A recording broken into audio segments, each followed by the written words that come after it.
Hello বন্ধুরা, welcome back to my mini blog. অনেকদিন তোমাদের সাথে দেখা হয়নি, তাই ভাবলাম আজকে নতুন একটা ভিডিও নিয়ে তোমাদের সামনে তুলে ধরি। তাই দেখুন, আজকে একটু বেশি না, অল্প কিছু রান্না করছি।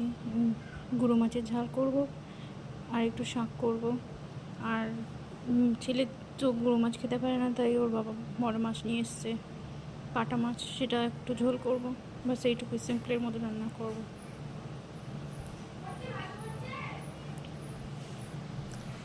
গুঁড়ো মাছের ঝালের জন্য পেঁয়াজটা কেটে নিচ্ছি। সামনে নোংরা থাকলে ভালো লাগে না, বারবার করে হাত ধরে অভ্যেস আমার খুব। ছেলে বায়না ধরেছে, চলো মা একটু বাইরে গিয়ে পাখির বাসাটা দেখে আসি। তাই নিয়ে আসলাম। দিয়ে দেখুন, ছোট্ট একটা পাখি বসে আছে, বাসা বেঁধেছে। তার দুটো ডিমও পেরেছে। আমাদের আওয়াজ পেয়ে চলে গেল, ভয় পেয়ে গেছে। দেখুন, দুটো ডিম হয়েছে।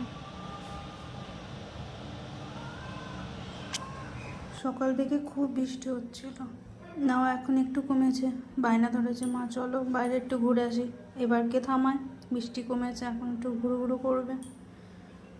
কখন থেকে ভাবছিলাম আমটা ছুলে খাবো, এখন খাওয়ার সময় হচ্ছে না। নাও এবার এখন একটা ছুলে খাই, বেশ মিষ্টি আছে আমটা।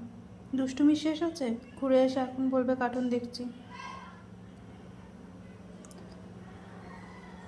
চলো টাটা, আমারও রান্না শেষ। সুস্থ থাকবে, ভালো থাকবে, হাসি খুশি থাকবে অল টাইম। বাই।